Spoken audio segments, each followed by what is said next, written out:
Hey, it's Dr. Suchard, and I'm back again with a video discussion about disulfiram and disulfiram-like reactions, corresponding to Chapter 78 in Goldfrank's Toxicologic Emergencies. The learning objectives for this session are that you'll be able to explain the mechanism of action of disulfiram and how that relates to treatment of chronic alcoholism, and to outline the expected clinical effects seen in patients experiencing a disulfiram reaction. There are a few medications that have FDA approval in the treatment of ethanol dependence, and disulfiram was the first one of these on the market. It's still available, but was never very commonly used, and now that there are other medications available that employ different mechanisms, disulfiram is not something we're likely to see very often in clinical toxicology.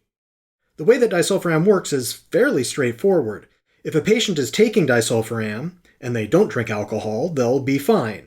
But if they consume alcohol, disulfiram interferes with its normal metabolism, and this produces an unpleasant disulfiram reaction.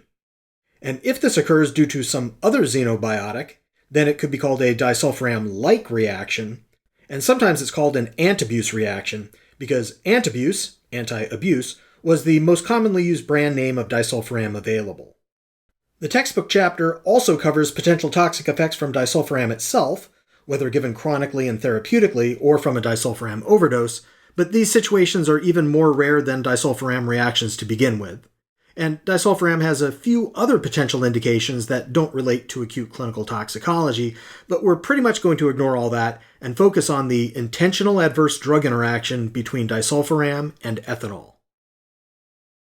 Disulfiram is a kind of aversion therapy because it causes unpleasant symptoms if the patient consumes alcohol. With normal metabolism, the ethanol is converted by alcohol dehydrogenase into acetaldehyde. This is an oxidation reaction, so something has to be reduced, and it's NAD that gets reduced to NADH. This first step is the rate-limiting step, and the acetaldehyde is very rapidly converted into acetate through the action of aldehyde dehydrogenase.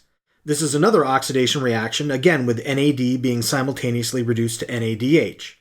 And it's a good thing that the second step occurs so quickly, because aldehydes are pretty noxious chemicals.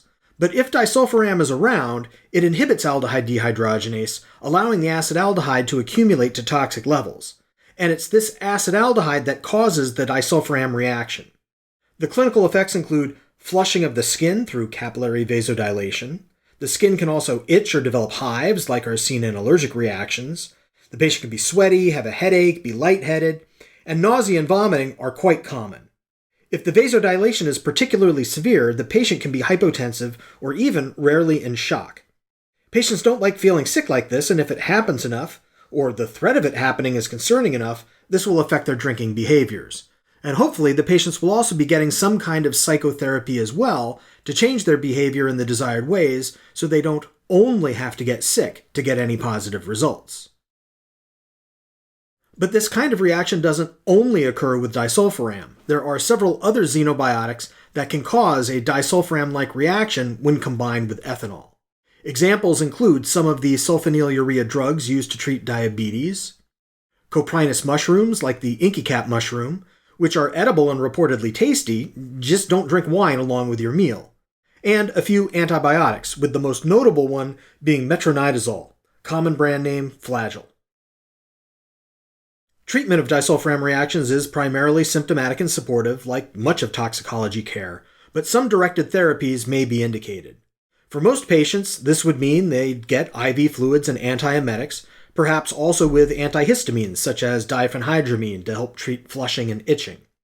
If the patient happens to be hypotensive, you'll be giving IV fluids already, but if the patient remains hypotensive despite adequate volume repletion, you're going to want to avoid using dopamine as a vasopressor since it mostly works indirectly, and instead to use a direct vasopressor like norepinephrine, commonly called by its brand name Levophed. Disulfiram blocks the enzyme dopamine beta hydroxylase, and this would severely limit how useful dopamine would be to increase blood pressure. Dopamine might actually decrease the blood pressure in the presence of disulfiram unless it started at very high doses. Probably just easier to start with norepi. And there is some argument to be made to consider using fomepizole, which is typically used for methanol or ethylene glycol poisoning because it inhibits alcohol dehydrogenase, the first enzyme in the ethanol metabolism pathway, so that you can't make any more acetaldehyde if there's still more ethanol around. as is pretty likely. I've already mentioned that disulfiram reactions are pretty rare since the drug is not used very widely, and this makes cases of direct disulfiram toxicity in the absence of ethanol even more rare. Chronic therapeutic use of disulfiram may cause hepatic injury or neuropathies, and it's postulated that these neuropathies can be due to carbon disulfide, a metabolite of disulfiram, and a known neurotoxin. During my toxicology fellowship, I saw one case of acute severe disulfiram toxicity in a patient who had been given Etabus, a Mexican brand name disulfiram, without a prescription and without an explanation of how it works. The patient knew it was supposed to help cure her alcoholism, so when she was feeling the urge to drink, she kept taking more and more of the disulfiram, thinking it would calm her nerves. And that would have worked if she had been given a benzodiazepine like Librium, chlordiazepoxide. But instead, she developed coma and severe metabolic acidosis. And when she woke up in the ICU a few days later, there was a profound neuropathy and encephalopathy that basically left her unable to walk unassisted and unable to care for herself or her small children. And on that note, I'm done with my comments about disulfiram. I am, however, going to refer you to two other associated videos to watch. The first is one of these rare disulfiram reactions as recorded in the emergency department. This patient had flushing and hypotension. And the second video is about the so-called Asian flush that can be experienced by a substantial percent of persons of East Asian ancestry due to having lower amounts of aldehyde dehydrogenase, which allows acetaldehyde to accumulate even in the absence of disulfiram. I'll be seeing you around.